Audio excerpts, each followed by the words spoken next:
and welcome back to another video. If it is your first time here, my name is Kia and it's nice to finally meet you. I hope you can stay. This is episode 4 of my quitting my job and moving across the country series. Today I'm going to be sharing my little secrets with you guys. So yeah, I wanted to speak about my experiences living long-term in Airbnb. This is actually my first time staying in an Airbnb for so long, but I definitely plan on doing it for probably forever because I just want to move around, and it's like such a low commitment thing to do. So you don't really need to commit so heavily as you would with like a lease on an apartment or buying a house.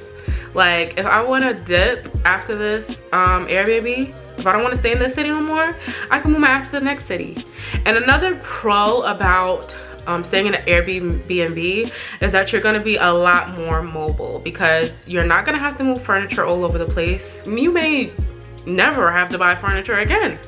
Isn't that a freaking huge weight off your shoulders? You may never have to buy furniture again if you don't want to. Okay? And I love that because I just want it to be me, my cats, 2 suitcases, and we out. I just love the idea of getting up and going. Really love that. So yeah, I definitely am a huge fan of Airbnb rentals. But the only thing is that you have to choose a time that you want to rent it for. If you want to stay any longer, if you fell in love with the place, I'm sorry boo, you got to go. And that's a little bit of a regret that I have with this place, that I didn't book it for a little bit longer, which, you know, because I fell in love with this Airbnb. I'm going to show you guys a clip of the place. It was just gorgeous. I fell in love with it immediately and it just fit my needs so well. I definitely was obsessed with reviews because I don't want to stay in someone's house and they're super close to me or like invasive in any way. So I did look at reviews, heavy. The reviews for me are more important than the price because I'm like, I need the host to be pleasant. I need for the house to be, you know, well managed, taken care of, fully functioning. I need my AC. If the house don't got AC, a proper AC, I will die. Research is heavily recommended. Heavy research is heavily recommended because some of these places have horrible reviews. The houses are beautiful, but the hosts are a nightmare. Like some people write reviews about the hosts that are just not cute, like not appealing at all. So I definitely recommend doing your research very well before committing to whatever amount of time, because if you do decide to change your reservation, like cancel your reservation, you're gonna lose your first month of rent that you put down. If you cancel your reservation, it's a high chance that you won't get your first month's rent back.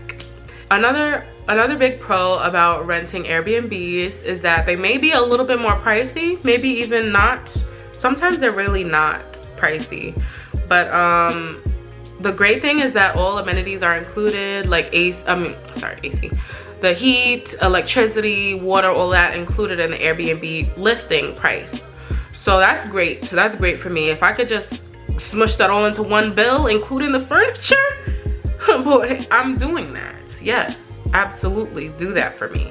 And a lot of these places come with cable and Wi-Fi. Most of these places come with cable, Wi-Fi, a couple TVs. They come with linens. They come with sometimes food. I chose Airbnb because I did not want to commit to Texas.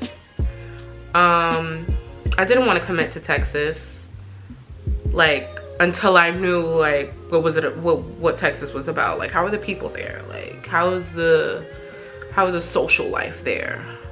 Am I gonna like the way it's set up? I don't know. I might not have liked Texas, but I actually love Texas and I love this reservation.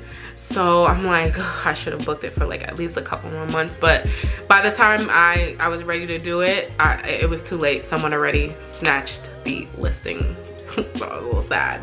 Also, when you're looking for places, make sure that it's the actual setup that you want. Like maybe you don't mind having roommates, maybe you don't mind, you know, being in a guest house or like someone's, I don't know, other half of the house or something like that. I personally want my privacy, but you know, you may not care about that stuff. But if you do care about that stuff, then definitely, like I said, research your place, look at all of the reviews, look at all of the you know, amenities that it includes, look at every single thing in the listing. Everything that you can read about it, read. Even go to the host page. You can even go to your host page and see all of the reviews on their page, just to, you know, make sure that you're getting yourself into a good situation, right? You know, so definitely respectful hosts with a very positive reputation is top tier for me.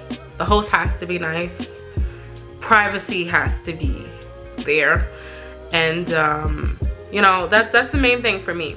The host is really nice, the reviews are great, and then the listing looks the way I want, you know, that in that order for me. For sure, definitely pay attention to the type of setup it is, because it may be a shared space. You may book it by accident and you don't want to share your space, like you don't want a roommate, or it could be a guest house where you don't want to be staying in nobody's house, like in the back of their house, and they see you all the time and you gotta go through the front gate yeah, might bump into each other. Like, you know, I like my privacy for sure.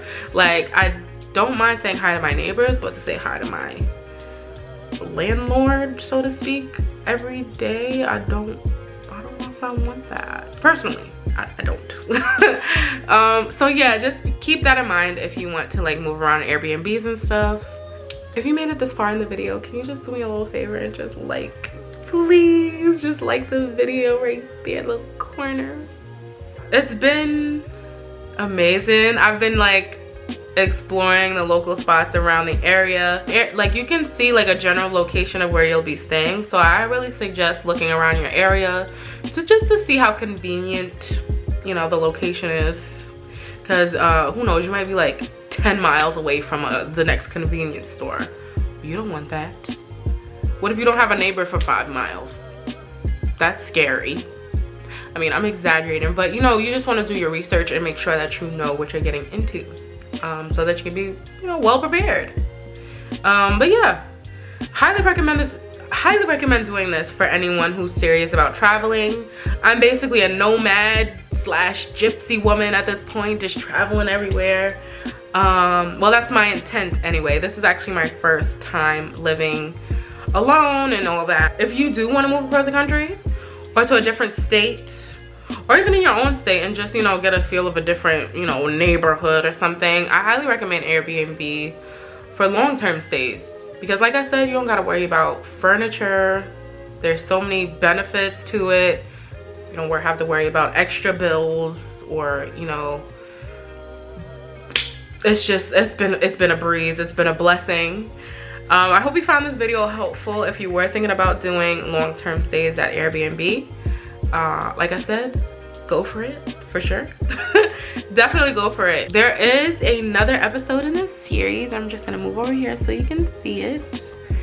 Yeah, this is actually the last episode in the series, and it is my 2-month update. It is my 2-month update on my experience so far, moving across the country and quitting my job and just living comfortably unemployed. You know, it's been amazing, I'm not gonna lie. And I hope that you get some insight from it. So yeah, thank you so much for watching.